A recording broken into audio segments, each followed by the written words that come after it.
HR issues can kill you. One complaint against your company can turn your world upside down. And you spend way too much time dealing with HR when you should be spending your time on making a profit. You should talk to Bambi. With Bambi, get access to your own dedicated US-based HR manager starting at just $99 per month. They get to know you and your business while providing HR expertise and the personal touch you need and want. They're available by phone, email, and real-time chat, so onboarding and terminations run smoothly. Team members reach peak performance, and your business stays compliant with changing HR regulations. And with Bambi's HR Autopilot, you'll automate important HR practices like setting policies, training, and feedback. HR managers can easily cost $80,000 a year, but Bambi starts at $99 per month. Schedule your free conversation today to see how much Bambi can take off your plate. Go to Bambi.com right now and type in Accelerate under podcast when you sign up. It'll really help the show. Spelled BAM, BEE.com. Bambi.com. Type in Accelerate. Me, but also you. The Pharaoh fast forwards his favorite foreign film, Powder Donut. Okay, what's my line? The only line I see here on the script is get options based on your budget with the Name Your Price tool from Progressive. Oh man, that's a tongue twister, huh? I'm sorry, I'm gonna need a few more minutes.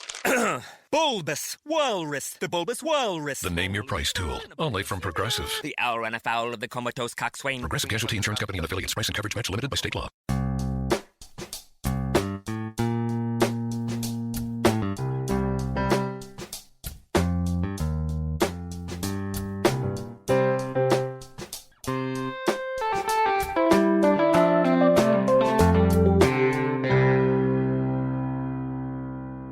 Welcome to Accelerate Your Business Growth with your host, Diane Helbig. Diane is a leading small business development and leadership coach, author, and speaker who is passionate about sharing valuable ideas, tips, and techniques with business professionals worldwide. Diane brings you the world's experts and gurus in all things business, whether it's sales, structure, social media, planning, or plateauing. Guests bring their expertise and energy to each episode. When growing your business is your focus, Accelerate Your Business Growth is the show to listen to. Got a topic or guest suggestion? Let Diane know. The goal is to make sure you have the information you need to move your business forward. Thanks for joining us. Settle in and enjoy. Hi, everybody. Thank you so much for joining me. Today's podcast is sponsored by Audible.com. Audible.com is a leading provider of spoken audio entertainment and information. Listen to audiobooks whenever and wherever you want. Get a free book when you sign up for a 30-day free trial at audibletrial.com/businessgrowth. Accelerate Your Business Growth podcast continues to gain recognition as a great resource for business and entrepreneurs, everything from sales to leadership, social media, communication, accounting, legal, you name it. If it has to do with business, we probably have the information here, and that is really because of the guests. These are folks who have expertise in particular areas of business, and they join me to share their expertise with all of you. That way you can get the information you need so you can do better things in your business. Today is no exception. My guest today is Matt Baker. Matt is a money strategist and business coach who's passionate about helping entrepreneurs solve their most challenging problems. As VP of Corporate Strategy and International Expansion at FreshBooks, Matt is helping millions of self-employed pros grow their businesses and get paid faster. Thanks so much for joining me today, Matt. Thanks, Diane. Really excited to be here. Well, I'm thrilled to have you here, and I understand you've developed what I will call some unconventional tips for making sure that a business has the cash it needs when it needs it, and I'm wondering if you can tell us some about those tips and why they work. Sure, I'd be happy to. I think in a lot of ways, everybody understands that cash flow is what can make or break a small business. when we see at FreshBooks, we serve small businesses as our day-to-day reason for being, and a lot of times cash flow can be the difference between making it or not, and it can look like a successful business on paper, but if the cash flow doesn't support it, then the business can really struggle. And so certainly one of the things that I've spent a lot of time thinking about and talking to small business owners about is how to optimize cash flow in a way that it doesn't become this end of month sort of migraine event. And certainly there's some best practices that we've seen. So I'll share some of those now as a way of thinking about it. The general concept is, how can I pull forward in a lot of ways the money that I'm collecting? Certainly, you can always push out expenses and say, hey, maybe I'm not going to buy this particular item and for 3 months from now instead of now. But anyway, that's pretty straightforward. People, I think, understand that one. The concept of pulling it forward sometimes requires thinking a little bit differently. And one of the things that we preach or talk about a lot is, one is starting to get paid online. The reason for that is it can be almost simultaneous, at least within a couple of days, as opposed to if not the same day. And when I say get paid online, it's just the ability to allow someone to pay you digitally, as opposed to putting a check in the mail or going through some other process. I mean, lots of folks still get paid in cash as well, and that has its benefits. But really, in terms of cash flow, when we say get paid online, it's allowing somebody to pay you with a credit card or a bank transfer and do that right away. And so we see that it can enabling that can allow you to get paid at least 2 weeks faster. So that's one simple thing. Another thing is sometimes to charge an upfront deposit. This is the concept of, depending on the type of work you do, but getting some money up front. And if a deposit's not necessarily the structure, then the other way to think about it is just milestone-based billing. So a lot of people that I speak to are in the habit of doing the work and then you get paid for the work. And in theory, that's a great way to approach your business. You want to do a good job. You want to make sure the client's happy, and then they pay you for it. However, when it comes to cash flow, that can be tough, especially if you have to pay money out in order to complete a project. So one way to think about that differently is break it up into 2 or 3 milestones. And it can be, if it's a 3-month project, then maybe you charge, at the end of each month, or maybe if it's a project that, has different phases to it, you can charge, half, anyway, like 3 different phases or just halfway or something like that. And that's just one more way of pulling the funds forward.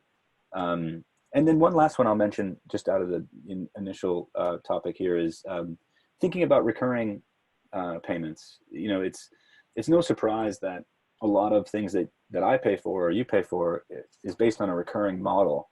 If think everybody today has an Amazon Prime membership, or at least everyone that I seem to talk to, or they subscribe to Netflix or something like that. Those are recurring models when you think about it. The Netflix is, you're paying certain amount every month, or in the case of Prime, you're paying a certain amount every year for that membership. And really, that just creates a ton of stability for those companies to know that they're getting paid, and that it creates the cash flow. And so in some ways, you could just think about shifting the work that you, or the project or the value that you offer, think about shifting it to a recurring model. And so rather than, you getting paid so periodically, which I tend to call lumpy, a lot of people have lumpy income, and that's not a bad thing, but it just means that, you have those peaks and valleys. And so if you can just switch the concept around to turn it into a monthly or a quarterly type of payment, that's just another way to simulate effectively, in some ways, what all this boils down to is that the world, so to speak, or at least our economy today, or at least the way that people start thinking about it, is it's comparing it to a traditional job in which you get paid, from your employer every 2 weeks or, twice a month or what have you. And that creates the stability. So moving people to this recurring model is just a way to simulate what it's like when you're an employee, or when you have a W-2, and just kind of replicating a little bit of that in your own business, so that you just have more consistency and things that you can rely on. I would think that would potentially make it easier for some customers to be able to pay as well. So maybe you weren't waiting for payment beyond a due date. Yeah, you know what? In a lot of ways, there can be a benefit there, which is to the customers to say, listen, rather than one bulk payment, how about we start laying this out? It'll be easier for you to pay, um, and it's better for me too. So I think it can absolutely be a win-win. It's a little bit of how you present it. You know, Right. sometimes customers have this idea of I'm not going to pay until, Yeah. pay upon delivery kind of concept. But I think, as long as you can show some value throughout the process, then, everyone's gonna be comfortable that it's moving in the right direction. And it's not as though, it's not as though you sign a deal and then they're not going to hear from you, they're not going to hear from you until 6 months later or something like that. I think if it's an engagement, so to speak, then there should be value along the way. And that's the idea of maybe creating some of these milestones too. And then you can assign a part of the payout per milestone.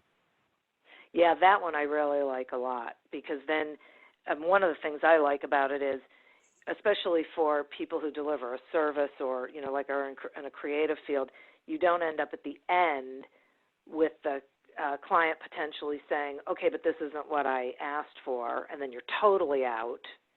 With those milestones, you can be getting confirmation throughout the process that you're going in the right direction. Yeah, 100% agreed. I mean, that's certainly, nobody loves surprises, right? And so if you get to the end of a project and anyone's surprised, that's usually a bad sign. In some cases, I mean, if you're under promising and over delivering, it can be a very pleasant surprise. So I don't suggest all promises all surprises are bad. But yeah, to your idea, particularly, speak with a lot of what I would call creative professionals. They're running a creative agency or some type of digital consulting firm. And a lot of those projects do involve a lot of back and forth and a lot of consultation throughout. And so that's a great way to be present, to make sure that you're always getting the feedback. And if people are paying along with a pre-scheduled payment schedule, then anyway, you're bringing the cash forward, and they're seeing the value along the way. Yeah, definitely.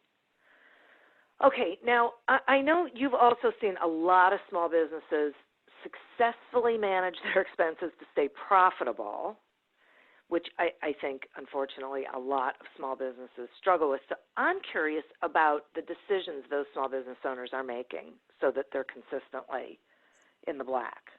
Yeah, well, one of the things we've done is we are fortunate enough to have some funds to do research, and so one of the research studies we did with around 2,000 small business owners is survey them on the practices that they pursue in terms of financial management, and then also understand from the survey how well their business is performing. And what we found was something that, I love being data-based for one, but what we found was that only 1 out of 4 business owners were performing all 7 of a particular set of activities. And those 1 out of 4 that were doing all 7 were performing upwards of 30-40% better than their peers. And so just statistically, if you look at the data, you can say, it's either, causation or correlation. If you put that aside for a moment, you'd say, hey, if I can adopt all 7 of these things, that puts me in the top 25% of all small business owners out there. So to me, that's a pretty powerful way to look at the data. And if I just walk through those 7, I think that's the idea of how to make sure yourself successful. What I found is that none of them in and of themselves is something that no one's doing.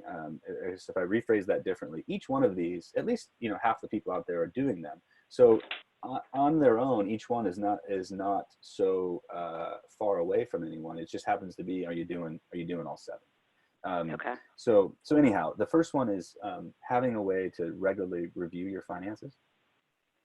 And this is the idea that do you understand how performance of your business works out? A lot of businesses, as I mentioned before, can be lumpy. Some of the time that's due to just the number of clients you have. Some of the times that's due to seasonality. But when you regularly review your finances, you get a feel for that. If you're in the down part of the year, or this should be the high part of the year, or if it's really just a product of clients, then you can understand how many clients you have, and that's why your business may be up or down. But when you regularly review your finances, you understand how your business works, because it's not a straight line the same way a paycheck tends to be. So anyhow, that one is number one. And by the way, some people avoid that because they didn't get into doing that because they wanted to review their finances, right? And maybe they don't have a tool that makes it easy to do it. I mean, if you're just reviewing your bank account, that can be a really hard way to review your business, because that's just the summary of cash in and cash out. And if you review it every 2 weeks, you know what your balance is, but that often is not the best indicator. And so you often need a way to bring that information out. And so it's things like I was mentioning, how many, when you're reviewing, it's how many clients do I have? Or when you're reviewing, it's how many outstanding, invoices or payments am I waiting on? Or is it, have my expenses gone up? So you want a tool, and there's lots of tools available out there that can help with that, but you want a way that you can easily and quickly review your finances regularly, at least, call it once a month or something along those lines. Anyhow, that is certainly number one. Number two was to have a budget. A budget, a term that I find is somewhat alienating, because it's just, having a budget just feels like a burden. Like it's just this idea of like, oh, we should budget. And it's almost like it's almost synonymous with cost cutting. But when I say have a budget, that's not really what I mean. I just mean more of practically think forward around what are your expectations for your business results. It's how much you're spending, but it's also how much you're earning. And just having a budget is saying, laying out at the beginning of the month or laying out at the beginning of the year and saying, here's what I expect. And then what you can do when you're regularly reviewing your finances, you can say, how am I doing compared to what I thought I was going to do? And I think in a lot of ways, that's the value of the budget. It's really just saying, how am I doing compared to my expectations? And then you can make adjustments. You can change your budget, and you'll get better at understanding where your business is going when you just take the opportunity to think where it's going to go. And so if you come short of your budget a lot of times, like you're not making as much, then hey, maybe I need to bring on more clients, or maybe I need to invest more in sales, or there's lots of things that starts to open up if you think about it that way. Or if you're consistently spending more than you thought you would, then maybe you're not pricing correctly, and you got to think about, hey, I'm actually adding a lot more value, and this is costing a lot more to do than I originally thought. And so really it's just in my mind that maintaining a budget is thinking about where you're going, and then you can compare yourself to it.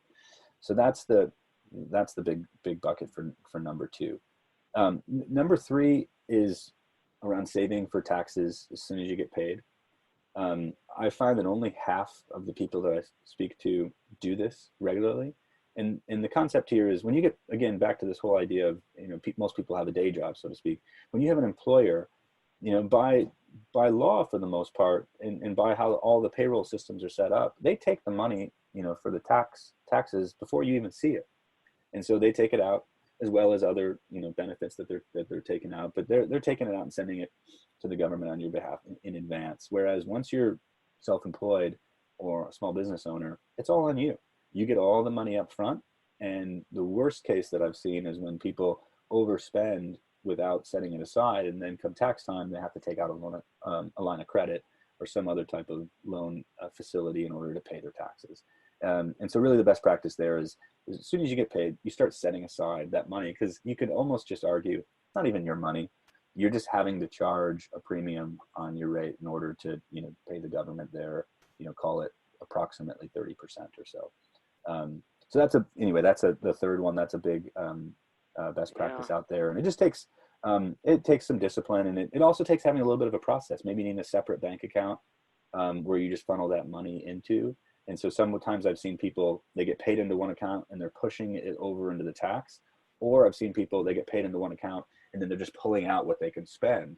It's kind of the same either way, in terms of a workflow. But the point is just, when you're regularly reviewing your finances, you don't want to see that money and think that it's available, because it's the government's money, so to speak. So just having a way to get that. So anyway, that's number three, and that can set you up for a lot of success and avoid those pitfalls in the future.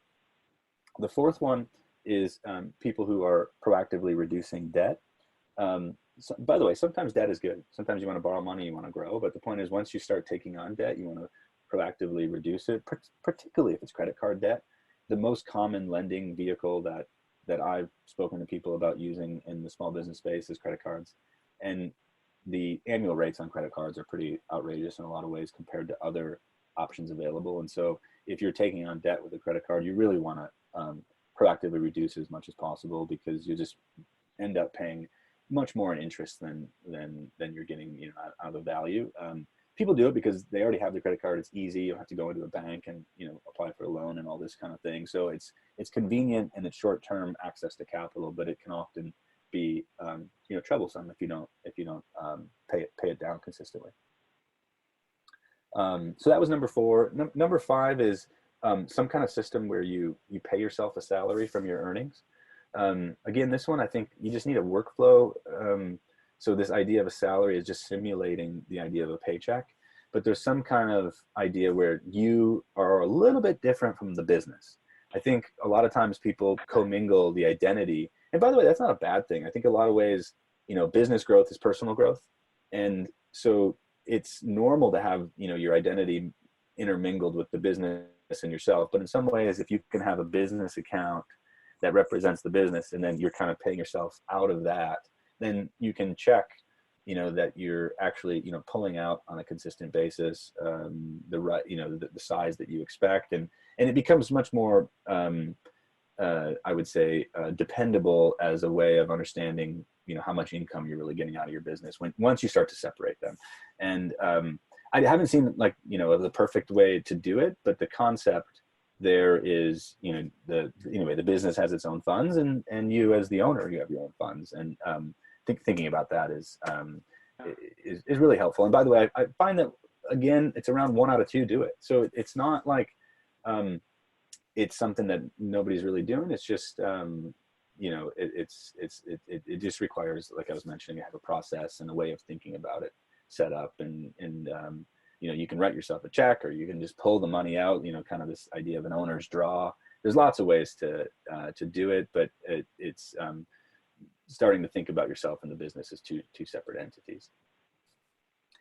So that was number 5, and then there's two more. So the 6th one is choosing a business structure specifically for your business. And this is one that I would say is going to be hard to do on your own, just because it's hard to become an expert in this topic, right, you know, overnight, or so to speak. So you probably want to rely on some level of professional advice. But when you think about it, you know, whether you have a sole prop or a partnership or some kind of incorporated entity, there's pros and cons to all those options, and you just want to pick the one that's best for you. I've seen a trend towards more and more incorporation. There seems to be some benefits there, but there's also a lot more overhead once you incorporate in terms of there's more, you know, paperwork that's involved. So again, there's pros and cons, but the punchline there is, you know, are you in fact picking the one that works best for you? And then lastly, number 7 here is just some process or some understanding of how to maximize all the tax write-offs and deductions. Ultimately, you know, if you don't do that, one is, you know, your competitors probably are, so you know, you're kind of losing out there. And then number 2 is if you haven't maximized those deductions, the government thinks you made more taxable income than you did, and so they're going to want more of it than, you know, than they ought to. And so a lot of people can feel like this is gaming the system, and frankly, it's not. You know, if you go at it with a, you know, legal and ethical way, you're just looking to actually maximize all the things that you know, you're effectively owed. You just have to go through the process to prove it. You know, the government's not going to go out of their way to give you more money back necessarily. So, you know, thinking through that is just, you know, there's lots of ways that people do. There's apps out there that can help track mileage if mileage is one of the things, or how you properly categorize your expenses. You know, that helps. You know, any tax professional, you know, help you write it off. But having a system, and a lot of times, you know, people get stuck in this idea of the shoebox. Hopefully that's a thing of the past. Hopefully people aren't feeling like they got a bunch of receipts in the shoebox. There's lots of tools and online apps that help you kind of categorize that stuff up front, so you're kind of figuring it out as you go. But that's a big one too, just because, if you don't take advantage of it, I think you're making it harder on yourself, which then impacts all the things we were talking about before. It impacts your ability to succeed, and it impacts your cash flow, because, you know, it's going to be pulling more money out of the business. Right, exactly. It's so fascinating. I as you were talking about them, I was sort of ticking off, you know, what do I do? What do I do? What do I do? Did you hit all so 7? So far, so good. I don't know that I hit all 6. Well, first of all, I don't have any debt in my business, so Okay. I don't have to reduce it. So that's one thing. I pay myself. I started out with a business structure. Write-off's not a problem. Saving for taxes hasn't been a problem. I don't have a budget. Okay. So, and I don't necessarily review my finances regularly either. Yeah. So because you don't have a budget, is that just to kind of understand your mindset of it? When you finish a month or you finish a year, you finish as a quarter, it's a little bit of a surprise, but usually it's a pleasant surprise. You did a little better than maybe you hadn't written down what you thought you'd do, but that's, I guess what I'm saying is in your head, you must have a little bit of an idea of where you're going, but you just maybe haven't written it down. Yeah. Right. Exactly. That is exactly right. Right. Exactly. And so, and interestingly, because I pay myself, I keep track of it that way. Like, I know how much I want to be able to pay myself every month. So in that regard, I have a basic idea, but I have not sat down and said, this is what I want to. Right. By the way, first, I think it can be super, super helpful. I think it's helpful in life in general. Even, this idea of once a year writing down your personal goals is not a bad way to think about setting yourself up for success, because then you're just a little bit more, dedicated to it. But I think the larger point that you mentioned there, which is great, is that some of these work really well together. And so by paying yourself, if that's your way of reviewing your finances regularly, because you'll know if you don't have enough to pay yourself what you're expecting to pull out each check. Then anyway, that in a way you're kind of like you said, you're reviewing your expenses in order to pay yourself. Yes, exactly. Somehow I'm doing it. So I'm going to take a quick sponsor break, and then I have some more questions for you. Great. Accelerate Your Business Growth podcast is happy to be sponsored by Audible.com. Audible.com is a leading provider of spoken digital audio entertainment and information. They have over 150,000 titles to choose from, and you can listen to them on any device, including whatever you're hearing us on right now. If you sign up at our link, which is audibletrial.com/businessgrowth, you get one free audiobook and a 1-month trial of the service. Some examples of books you can listen to on Audible.com are Two Brain Business 2.0 by Chris Cooper and Strategy Man versus the Anti-Strategy Squad by Rich Horwath. So visit audibletrial.com/businessgrowth, explore the books that are of interest to you, and receive one free audiobook when you sign up for the trial. Today we're speaking with Matt Baker about how to conquer the cash flow crunch. Okay, so Matt, once a business gets their expenses under control, what are things it can do to grow the profitability? Let's ask it that way. Okay. Maybe there's a nuance there between growing revenue and growing profit, but in some ways, once you have your expenses under control, maybe they're closely related. And so, if I just open it up a little bit more to say, grow the revenue, and then maybe secondarily to that, we could talk about the margin. But if I just think about opening up the revenue, one thing that I've had a bunch of interesting conversations and passion about is how to grow your revenue per client over time. And so a couple of things come to mind that I've seen people do, so there's some proof points there, but then also, kind of seen it in my own life as well. And so one thing that's interesting is a lot of times people go to market with a single price point. And in a way, I think that's the simplest way to do it. And you've gone through the logic of, figuring out what your price is, and then you go to that price point. What I think that does is it has some limiting effects. And by the way, it's hard to be a pricing expert when you're a small business owner and you're wearing all the hats that we were talking about before. I mean, it's enough to get a client and to do the work. Now, you're expected to be as this pricing expert and all the rest. So I think it's a real challenge for small business owners to own, all the content areas of their business. But anyway, pricing is one that I think is super important. And so what I've seen out in the world is that a lot of businesses, when you go to buy something, they have what you would call the small, medium, and large option.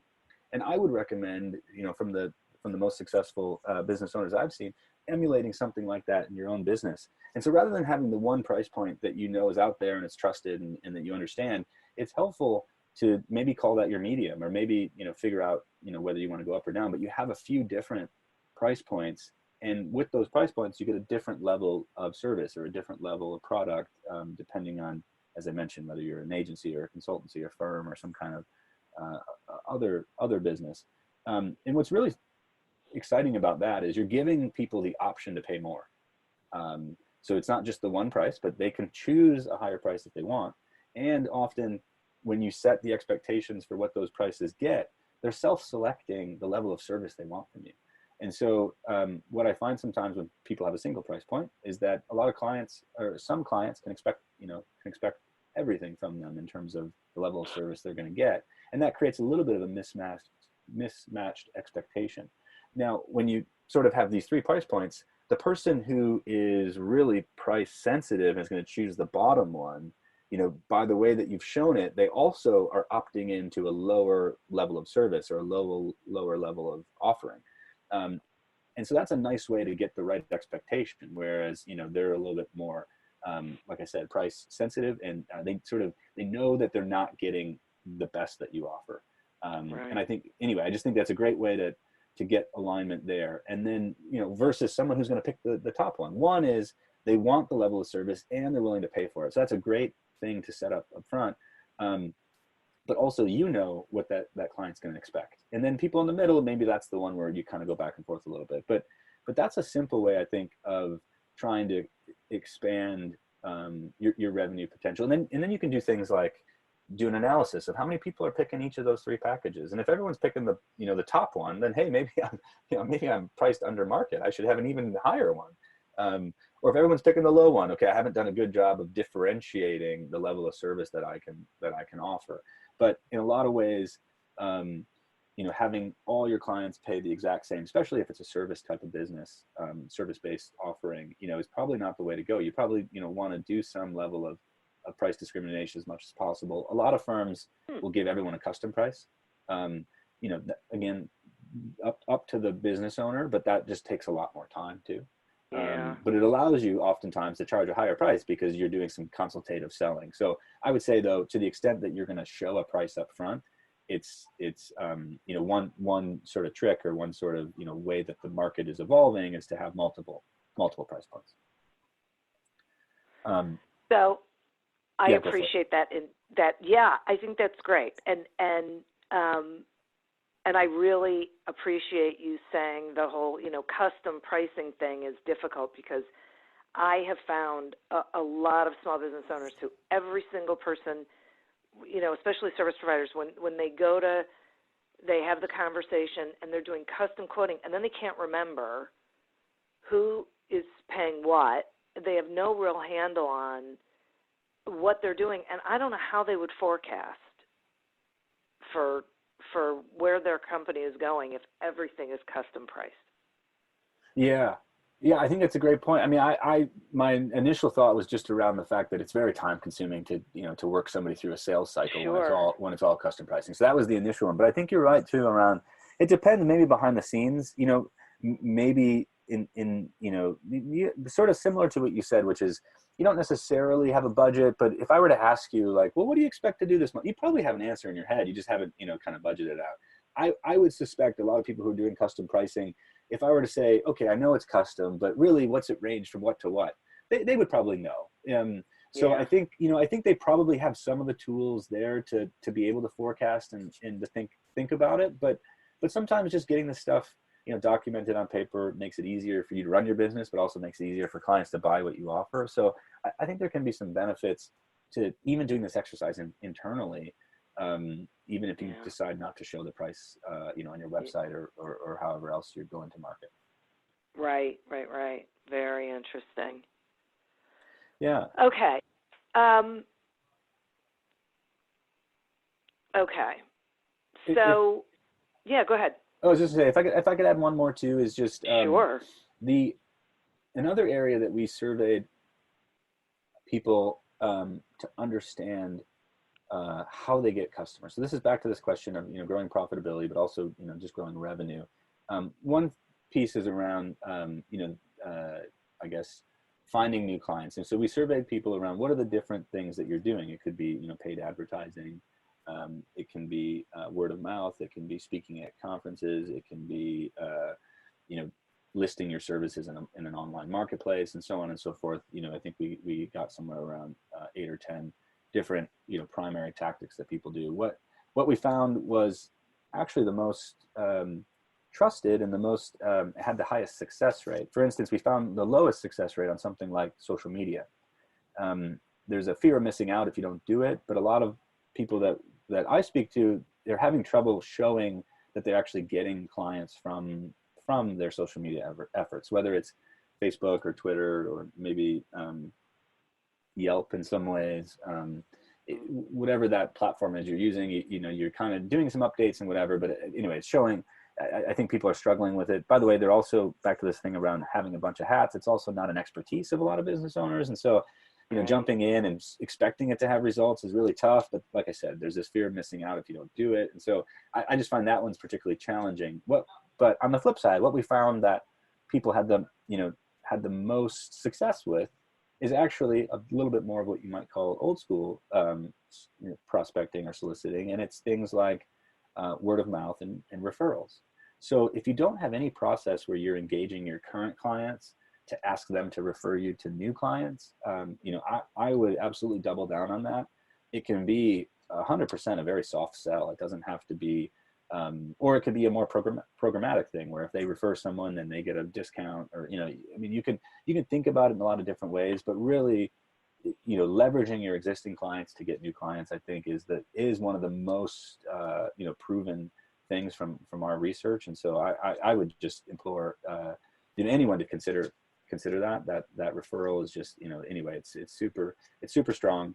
And then the second thing was anywhere where you're face-to-face with people is also proving to be pretty successful. And at the end of the day, it kind of makes sense. The closer you are to somebody, the more likely you build a relationship and so on. So it's getting out in person and meeting people is the other thing that's, the second one there that's proven to be super helpful. And so I would say it's things like, speaking at an event where, people see you and then that engages you in a conversation, or it's going to certain networking events. It does, I'm not suggesting you got to buy a plane ticket and go stay at a fancy hotel and visit all these different places, but just in your own community, kind of getting out there in the sort of tangible world has, is what something that people find really, really helpful. So it's really just maybe a point that, all the online methods are great if you can work them to your advantage, but, social media one is time, but then the other one, paid advertising, you can spend a lot of money without building real relationships with the people on the other end. So, there it's just mostly around, the point being, talk to your existing clients, use those for referrals, and then, seek out real relationships. Those tend to be the activities that are having the best results.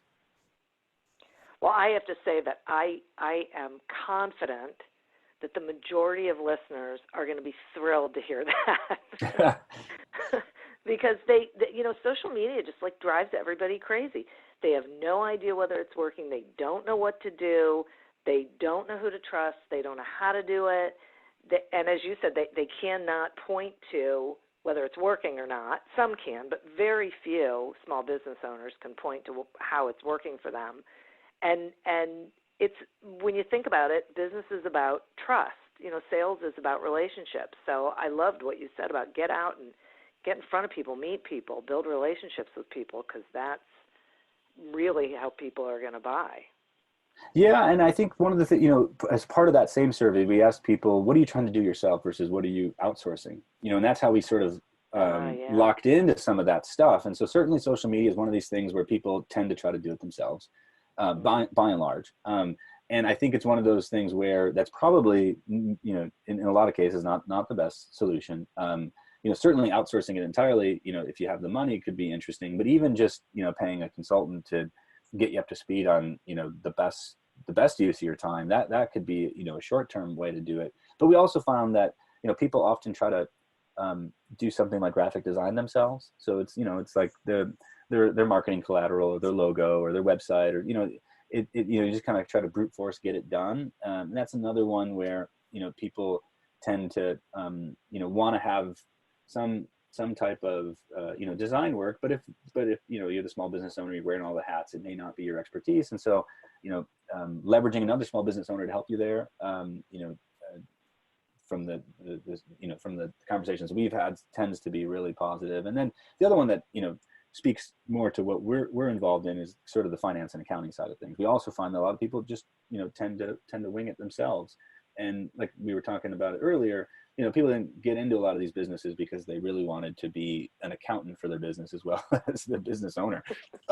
So it's just, and I don't mean to, laugh at, anyone trying to do it that way, but it's just, oftentimes, even if you temporarily get an expert in there, they're going to help you up level how to think about it and maybe set some processes in place that you can then go and do it more yourself. But it's a challenge. And I really feel for a lot of business owners, because I love seeing the trend towards career independence and self-employment and all these things. And it's just a matter of, finding ways to break down some of the barriers, because it can be really overwhelming. It can be really tough. And a lot of business owners I find that make it to the other side, they say there's no way they want to go back and have a traditional job.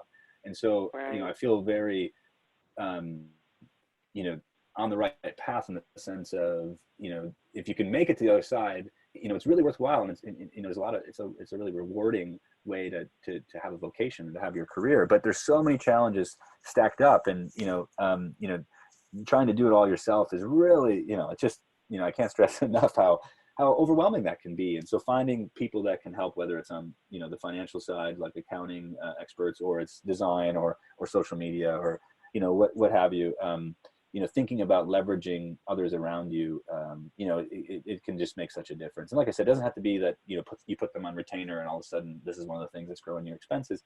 It can be a temporary solution, but just helping somebody who's an expert up level you on your way to building your business is super important. And it's the whole thing around, it takes a village. Right. The analogy typically is to raise a child. A new business is kind of like a child, right? I think we found somewhere around 80% of the people that are running their own business, it's their first business, and they've started it from nothing. So it does take a village. I certainly wouldn't take the credit away from the business owner, because they're the at the end of the day, they're the one, kind of responsible for everything. But anyway, finding help is, another thing that I would say is a huge, it's not on the list of the 7, but finding some help is a huge way of, mitigating the risk that you'd face if you just tried to do everything on your own. Well, and let's expand on that a little bit, because I think you're dead on it, and it is such an important point. So I guess what I'm curious about is, what are the tools or processes out there that you would recommend that for small businesses, for those folks who they want to optimize their cash flow, they want to be more profitable? What's out there that you think works well?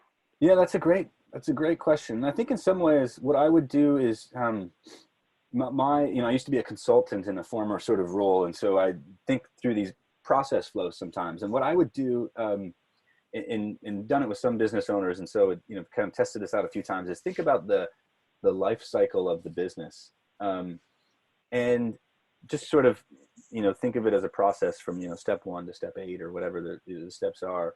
But think about the process that you go through to get clients, to serve clients, to get paid, to run, to understand your finances, and just whatever those major steps are. And then, typically speaking, there is software out there that can string these together, or help you automate it. So if I think of on this upfront side, so let's say you took the advice and you're trying to do a lot of asking referrals and talking to getting out there and talking to people. Well, that's not a software play. But as soon as you get to a point where you're trying to close a deal, perhaps you have a workflow where you use a proposal. Okay, well, let's start there. So if you were to look up online proposal software, there's a lot of options out there. We partner with one called Proposify, for instance. But you don't have to spend all your time using Word and Excel. Those are very flexible, and in a lot of ways they're viewed as a sunk cost. So those are very flexible and considered free tools, but they're not meant, at the end of the day to create a proposal that someone can accept. And so there's proposal software out there now where it's really easy to create one, and it also has the ability for someone to accept it, which triggers you that it's been accepted. And so you just get out of the process of everything being so manual, where you create a document, you attach it, and then somebody replies to you and says yes, and then you got to move on to creating, a contract or something like that. So a contract's another great example. There's lots of options out there for creating a contract. We've partnered with a company called Anco that has contract software that you just plug in the variables and it's, spits out a contract. I think most people are familiar with some of these digital signature software that's out there. So anyway, so that's an idea of, upfront in the process that helps you do proposals and contracts. And then, we at FreshBooks, we spend a lot of time thinking about billing. And so we have some proposal tools within our suite as well. But if I just focus on FreshBooks at the moment with the invoice, we make it simple to create an invoice. You can duplicate your invoices. You can add line items. You can do a lot of things. It's just harder to do if you're trying to do it in Word or Excel. And we'll keep a record of it so that you have all your financials in one place. But another thing that's, sort of interesting in that space is we play the role of following up on invoices. So the worst thing about, when I talk to a lot of business owners, it's creating the first invoice and getting out the door to your client is a pain anyway. But then if they're not paying you, then it's like double the pain that you got to follow up and be like, hey, I want this invoice paid. And, anyway, chasing invoices is awful. Yeah, there you go, right? Like there's no other way to put it.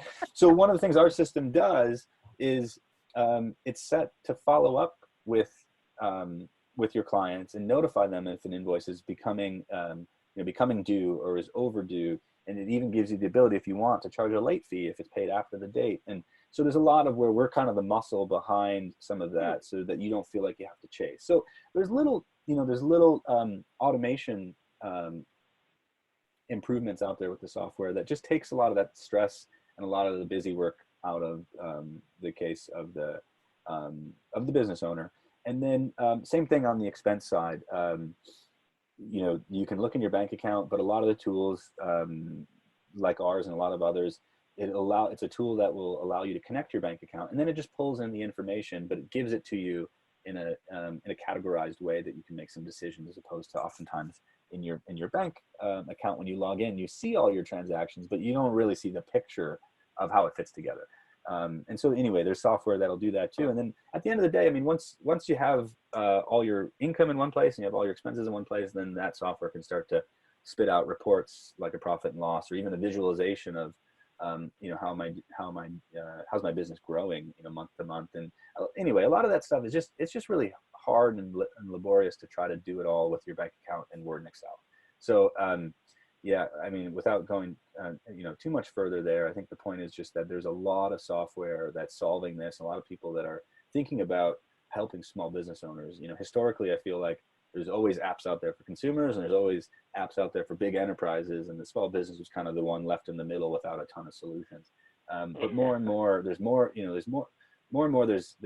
dedicated software out there for small business, which makes it, really exciting space to be in, and one that, I see a lot of potential and a lot of energy around because it's consistently improving. Yeah, and I mean, I have to say, you said something before about, apps that track your mileage, like MileIQ is one I use, and thank goodness, because I'm terrible at tracking my mileage. So, it does it for me, and I hear exactly what you're saying, and I appreciate the thought around just looking at, I think it's interesting if people look at their processes and say, okay, this is what I'm doing that feels like there's an awful lot of steps to it. And then Googling to see, okay, is there something out there? Is there a resource out there that could shorten this, that could make it more streamlined, make it easier for me to go from A to B and get notified when things are going on so I don't have to be hunting things down. I love that whole thought process. Yeah, and just to double down on that one too, I mean, I think one of the challenges sometimes is you hear about a piece of software, you hear about a particular player out in the market, and there's this feeling like, oh, I'm missing out, right? And so that a good example to me is project management software. There's great software out there. Example could be a product like Asana, or a product like Basecamp, or another product like Trello. Mm-hmm. But if you didn't understand your own process, and then you try to adopt one of these, it can be worse than, it can actually hurt your business. And so I think if you start with your process and just understanding what you're, how you're trying to work how you want to work somebody through your process, then you can see if the tool fits you versus the other way around. And anyway, it's just, understanding that up front, I think, can save some of the cycles sometimes, because lots of good software out there, but if it doesn't fit how you run your business, you're going to have to do a lot of change to get the value. And maybe it's worth it to you, but maybe it's not, right? And so it's just going in eyes wide open with some of that stuff can be really helpful. And the last thing that you want to do is spend a lot of time on something because it works really well for somebody else, but it really isn't right for your business. That's right. Yeah. Yeah. Then it becomes so much worse. Wow, Matt, this is really great. I so appreciate all the information. Will you let the listeners know, how they can find you and if they want to check out FreshBooks, what that's about? Oh, please. Happy to do that, Diane. Thank you. You can find me on Twitter at mbakerson. Happy to engage on any of the content here. And regarding FreshBooks, you can visit freshbooks.com. You can create a free trial, which is simple to do. And we have a lot of our data there that I've been talking about in terms of best practices and other things that we've found. And, one last example is we found that most people who are small businesses have more than $2,500 at any given time in overdue invoices. And so just collecting on that is a great way to improve cash flow, and hopefully we can help. So, certainly lots of information and software available at freshbooks.com. Awesome. Thank you so much. And listeners, another just information-filled episode for you. Hopefully you are taking notes, and if you weren't, go back and listen to it again because it matters for you and your business. And I'd like to thank our sponsor, Audible.com. To get a free trial of Audible.com as well as a free audiobook, go to audibletrial.com/businessgrowth to sign up. As always, continue to prosper and be curious. And until we meet again on another episode of Accelerate Your Business Growth, goodbye and good day. The world's best-known investor and Wall Street expert Warren Buffett once said, "Wall Street is the only place that people ride to in a Rolls-Royce to get advice from those who take the subway." Mr. Buffett's quote is remarkably accurate, but how many people would rather receive advice from him than someone simply guessing? Welcome to Buy, Hold, Sell, your single source for Wall Street knowledge and profitable guidance. Please join me, Todd Schoenberger, and fellow trader Tobin Smith, as well as host Veronica Dudo, for a podcast known to move the needle for investors. Tobin and I are seasoned Wall Street executives with deep investment experience, and we are prepared to share our advice to those who choose to listen. Download Buy, Hold, Sell today on the Evergreen Podcast Network or your favorite podcast channel.